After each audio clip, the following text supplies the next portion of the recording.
হত্যা করে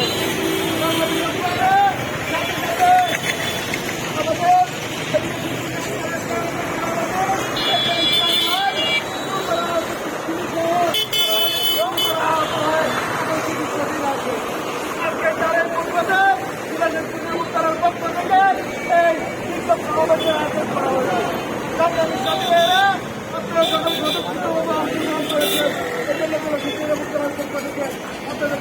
ধন্যবাদ।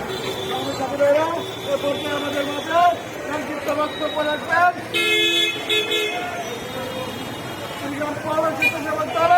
সম্মানিত এক নাম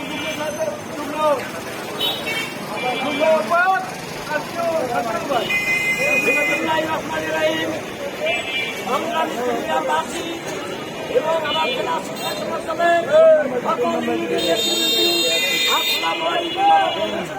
পক্ষ থেকে ভাইরা আপনারা অবগত আছেন, গতকালকে আমাদের কেন্দ্রীয় স্বেচ্ছাসেবক দলের সভাপতি জনাব জিলানী ভাইয়ের উপর যে হামলা হয়েছে এবং ক্রীড়া সম্পাদক জিলান ভাইকে নির্মমভাবে পিটিয়ে হত্যা করা হয়েছে। ভাইরা সম্মানী ভাইরা আপনারা জানেন এই হত্যার বিরোধে আজকে মিছিল।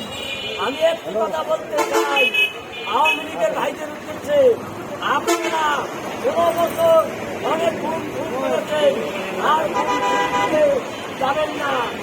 আমরা বলতে চাই এই আওয়ামী লীগ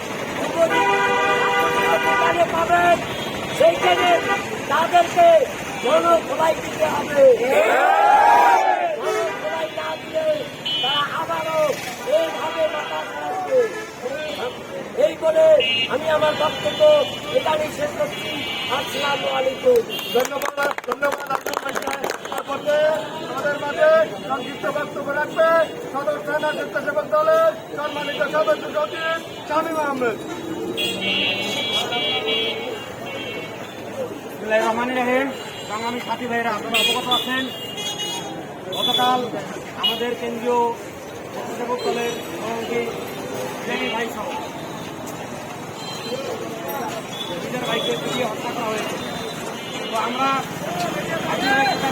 এখনো যে ছাত্রলীগ আওয়ামী লীগকে যেখানে পাওয়া হবে সেখানেই তাদের যদি কোনো ওষুধ প্রয়োগ করা হয় সেরকম নাই, এটা ফাঁস দিয়ে তারপর এইভাবে আমি আমার সংক্ষিপ্ত বক্তব্য এখানে শেষ করছি। আমরা সরকারি চিন্তাবাদ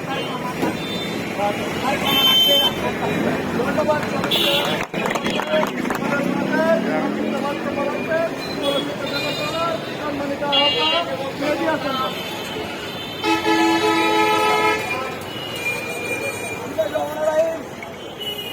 বাংলাদেশ জাতীয়তাবাদী স্বেচ্ছাসেবক দল আয়োজিত আজকের এই বিক্ষোভ সমাবেশে আমাদের মাঝে উপস্থিত জেলা স্বেচ্ছাসেবক দলের অন্যতম যুগ্ম আহ্বায়ক আমি জেলা স্বেচ্ছাসেবক দলের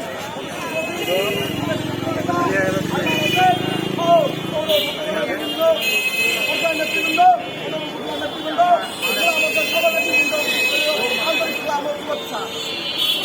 আমার সাথীয় বন্ধুগণ, আপনারা জানেন গতকাল জিলানী ভাই তার নিজ গ্রামের বাড়িতে তার পদে আমার কবর জিয়ারত করার সময় শুনি আদিনার গোপালগঞ্জের কিছু অসাধু আওয়ামী লীগের এরা জিলানী ভাইয়ের উপর নির্মম হামলা করে এবং জেলা স্বেচ্ছাসেবক দলের ক্রীড়া সম্পাদক জিলান ভাইকে নির্মমভাবে কুপিয়ে হত্যা করে।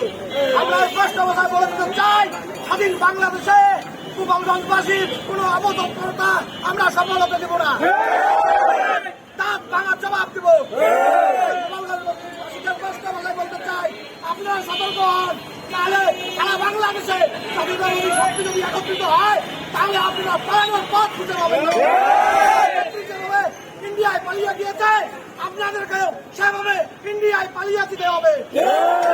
আওয়ামী লীগ নামিস না, যুবলীগ নামিস না, লড়াই চাই জিদান ভাইয়া বক্তব্য শেষ করছি। ধন্যবাদ সবাইকে।